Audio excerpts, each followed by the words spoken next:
मी सुरेखा दमिष्टे, माजी सरपंच आणि माजी जिल्हा परिषद सदस्य. मी गेले 30-35 वर्ष ह्या पवार साहेबांच्या वाढदिवसानिमित्त आम्ही घेतच आलोय.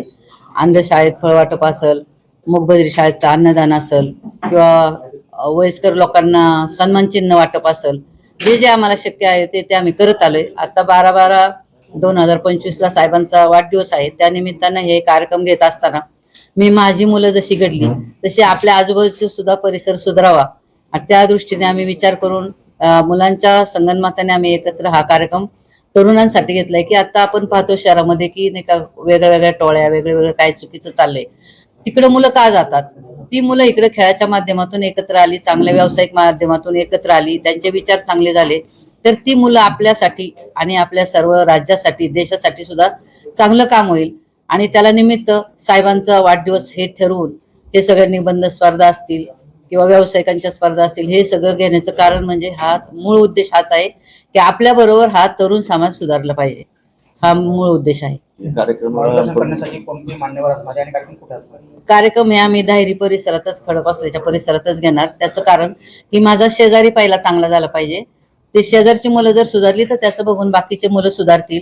आणि प्रमुख पाहुणे म्हणून शहराध्यक्ष प्रशांत जगताप आणि आमचे माजी आमदार कुमारभाऊ गोसावी व इतर पक्षाचे सर्व पदाधिकारी, आमचे चांगले काम करणारे जे लोक आहेत ते कुठल्याही पक्षाचे असू द्या, मी ते मानत नाही. तसं ज्यांना आवड आहे, ज्यांना चांगलं वाटतं त्या सगळ्यांनी आमच्या कार्यक्रमाला यावं असं माझं नेहमीच असतं.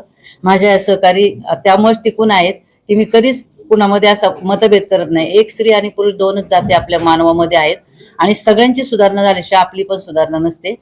एकटं सुधारून काही फायदा नसतो. त्यामुळे आपल्या बरोबरचे सगळे सुधारित हा मूळ उद्देश ठेवून आजकाल लोकांची शैक्षणिक, शारीरिक आणि मानसिक ताकद वाढली पाहिजे, तेव्हाच आपण आपल्या देशाला वाचवू शकू. आता कचरा असेल किंवा पाणी असेल, सगळं शासन सुद्धा कोण आहे? आपणच आपल्यासाठी बनवलेलं शासन असतं. तर ही प्रत्येकाची जबाबदारी असते की मी स्वच्छ राहिलं पाहिजे, मी चांगलं राहिलं पाहिजे, माझ्या शेजाऱ्याशी चांगलं राहिलं पाहिजे, कचरा माझा मी व्यवस्थित ठेवला पाहिजे. हे सगळं आपल्या समाजाला आणि तरुणांना आता कळलं तर देशाची भावी पिढी चांगली घडेल. हा मूळ उद्देश आहे. काय सांगाल, कोणते उपक्रम आहे आणि काय सहभाग असणार? सर, याच्यामध्ये 4 उपक्रम प्रामुख्याने आहेत, ज्याच्यामध्ये व्यावसायिकांसाठीचा मेळावा आहे की तरुण घडावेत, तरुणांचे जे काही पारंपरिक व्यवसाय आहेत याच्यामध्ये त्यांना आधुनिकीकरण मिळावं आणि साधा व्यावसायिक ते एंटरप्रेन्योरशिप त्याला कळावी. जे काही आजच्या तारखेमध्ये इंडियामध्ये शार्क टँक सारखे कार्यक्रम येतात ते आजच्या पिढीला अजून तेवढे माहिती नाहीये, तर त्याच्याही पेक्षा छान लेवलचे व्यावसायिक शिक्षण त्यांना मिळावं, मार्गदर्शन मिळावं, ही आमची त्याच्यामागची प्रामाणिक इच्छा आहे, अपेक्षा आहे. त्याच्यानंतर 10वी-12वीची मुलं जे आहेत त्यांच्यासाठी निबंध स्पर्धा घेतो, तर त्यांच्यात हुशार मुलं जी आहेत, होतकरू मुलं आहेत, ती लवकर समाजाच्या पुढे यावी. त्यांना काही लागली गरज तर ती आजूबाजूच्या परिसरातून चांगल्या लोकांकडून मिळावी की त्यांना लवकर स्पीड घेता यावं, हे त्याच्या मागचं उद्दिष्ट आहे. त्याच्यानंतर एक अभ्यास दौरा आहे मुलांसाठीचा, किंवा रेग्युलर तुमचा प्रवास, रेग्युलर तुमचा व्यवसाय सोडून नवीन क्षेत्रामध्ये पदार्पण करण्यासाठी मुलांना जेवढं जास्ती वाव मिळेल, त्यांना माहिती मिळेल, तर तो देखील याच्यामध्ये उपक्रम आहे. आणि क्रिकेटची देखील स्पर्धा आहे. क्रिकेटची का तर बौद्धिक बरोबर शारीरिक संपत्ती देखील आजच्या काळामध्ये पाहिजे. आणि आज बघतो आपण की जिकडे तिकडे बऱ्याच खाण्याच्या पदार्थात देखील भेसळ आहे.